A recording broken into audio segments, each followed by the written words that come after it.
Welcome to our Savvy series. I'm Catherine Magana here with Rachel Ivanovich. And today's episode is a tender one. We've been meeting a lot of different clients, but today we're going to talk about what happens during the first 90 days after loss of someone you love, perhaps a spouse, a family member. And so, yes, it's hard. And it's like there's a lot of things that are coming at you. So we're going to kind of talk through some things that potentially, what matters now, what can wait. And because in those first few weeks, everything feels urgent and you're super emotional. But the truth is, very little is actually urgent. So let's touch on what needs to happen right away, what matters now, what can wait, and what absolutely shouldn't be rushed.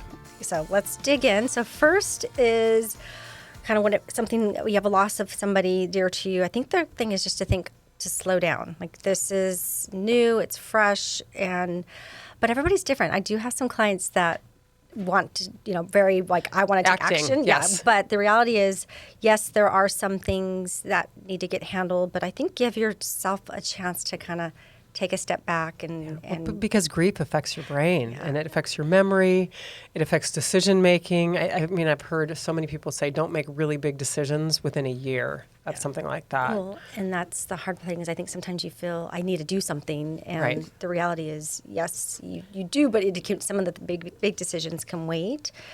And so kind of looking at what matters now. So the first kind of 30 to 60 days, obviously, there might be some paperwork, there might be getting some death certificates in place. And get multiple. Yeah. Because everybody will need an original copy. You'll need one for the bank, one for the insurance company, one for Social Security. And you can't even think of why you would need so many, but all these institutions will ask for originals. So you want to make sure that you get more death certificates than you think that you need. Just keep thinking paperwork protection. Yeah. And that's one of the main documents you're really going to need. And then you need to look at, okay, what kind of income do you have coming in, and what are some of your expenses? And so if you didn't handle the bills, then obviously those are some things that you have to really kind of make sure you're taking care of right away. Yeah. So what matters in the first 30 to 90 days? Okay, how will the bills get paid this month? Where's the checking account or saving account? What income is still coming in? And just make sure that you have enough liquidity to breathe. And then obviously you want to start notifying some of the providers. So there's Social Security benefits, because if you're married, there could be kind of the survivor benefit amounts, which sometimes can be higher. So it'd be in your favor to definitely notify It's shocking them. How fast the government turns that off. Yeah. It's like all of a sudden you're used to that income and that changes. Yeah. And then if there was a pension, so if there was any type of income coming from that, you definitely want to work with them. And then potentially some life insurance policies. I mean, obviously, if you're the beneficiary, there's some, notifying them. And then if there's a mortgage, making sure that gets paid, or making sure looking at the title on that. So obviously, there's some key things to consider right away. And then you need support. Yes. Make sure you're calling trusted advisors. Make sure you call your financial planner, your CPA, or maybe a friend who is organized and can help you get through it. Yeah. And so we, for the clients that we work with, we do help with some of the titling, and if there's IRAs or trust or different assets, if it's something we're helping our clients with. We kind of go on their schedule. Some clients, they want to do something right away. Sometimes they need a little more time, but we really, there is a lot of paperwork and moving parts, so we really try to make it as easy as possible behind the scenes, getting everything organized and retitled properly. But you don't have to be strong by yourself. Yes. look for your advisors and trust your friends. And so let's talk about some things that could potentially wait. So obviously, if you're in your home and you've been there for a while, you don't have to sell it right away. I mean, that's... You probably shouldn't sell it right away. Yes. You do want an appraisal. Oh, yeah. Yeah. Because there could potentially be the step up on basis if you're Correct. married. But I also get questions of, should I move into a retirement place or other things? And potentially that might be the direction, but I think so early on you kind of want to wait for those big decisions. And sometimes you have this knee-jerk reaction. So it's like, I just need to get out of here. I want to move cities. I'm selling the house. Yeah. But it's really important to delay some of these key decisions and leave yourself some time to process. But you don't want to be changing your investment strategy right away. Correct. Or I'm paying off all my debt. Yeah. a lot of times people come in and they're like, I just made this huge charitable gift. I know, I do see that a lot sometimes. Yeah. Or they want to. If we plan for it, that's one thing, but it's definitely top of mind for In the first 90 days, just let's wait. Let's make a Yeah. plan. Let's grieve and breathe and rally your tribe around you. Yeah.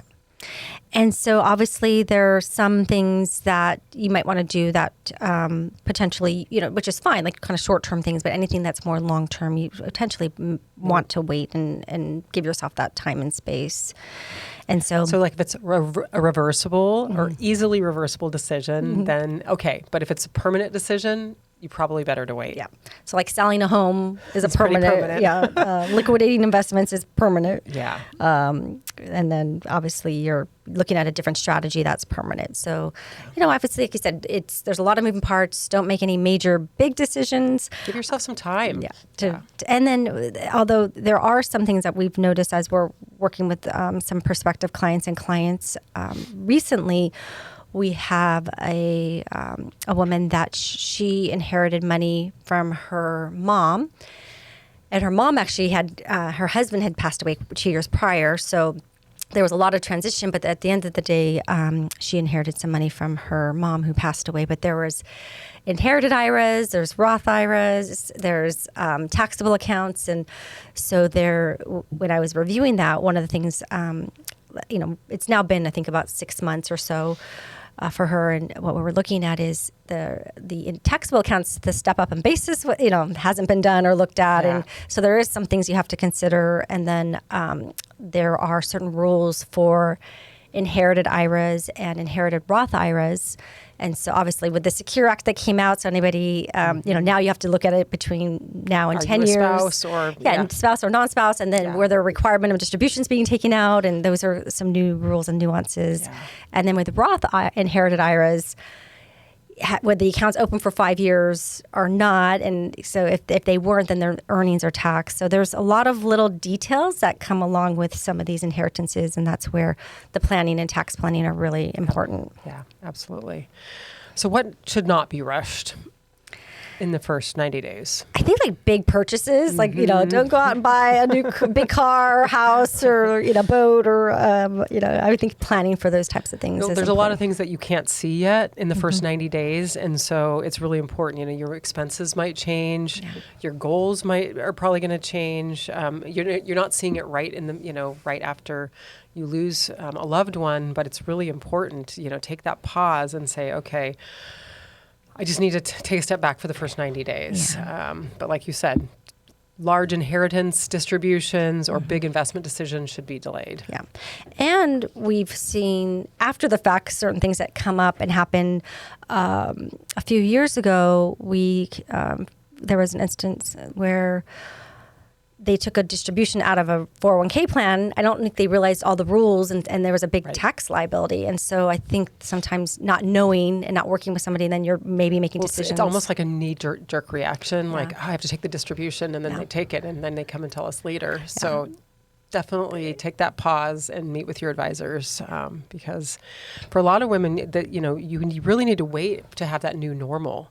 And oftentimes it's 6 months to a year before things actually feel like they're kind of settling in. Yeah, and the other side of it is we've also had some women that they just want to get everything like I want it done. I'm good. And so there's nothing wrong with that, but just making sure you're not making any big changes, but definitely making, if you want to get your estate in order and all that, I don't think there's a problem for some of you with that. And so basically there's, the first 90 days, we want you to kind of the first month or so really kind of stabilize and take care of yourself. And sleep, eat good food, make sure you take care of your paperwork, look at the cash flow and the immediate benefits and the immediate things that need to get done. Like the billing and get the death certificates and then kind of month 2, organize, gather your statements. Find the accounts. And the thing now is a lot of things are online. So make sure you list, find the list of passwords. Hopefully there was one, and then meet with your advisors in the second month. And then month 3, kind of clarity. What does life look like going forward, and what needs to be done, and what's next? What do I want next? Yeah. But even then, sometimes it's not a good idea to make huge decisions. give yourself a little bit of time the first 90 days. Well, and there are, I think once again, you're like trying to figure out what your life going to look like going forward. And so I think having a plan or kind of mapping that out is probably going to give you some peace of mind too.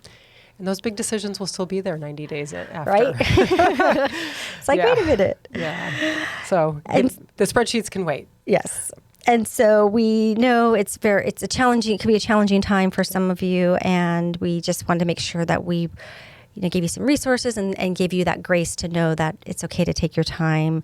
And it's, and we're here, obviously, if you need help or have any questions. And in the show notes, we have a simple checklist if you want to download it. It's the first 90 days after loss, what matters now and what can wait. So that's in the show notes. Okay.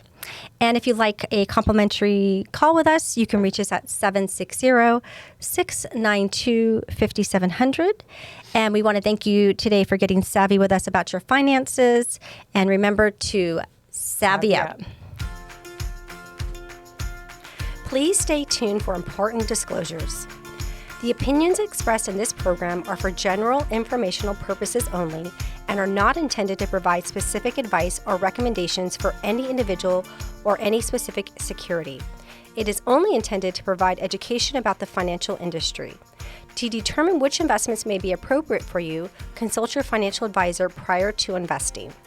Any past performance discussed during this program is no guarantee of future results, and the indices referenced for comparison are unmanaged and cannot be invested into directly. As always, please remember investing involves risk and possible loss of principal capital. Please seek advice from a licensed professional.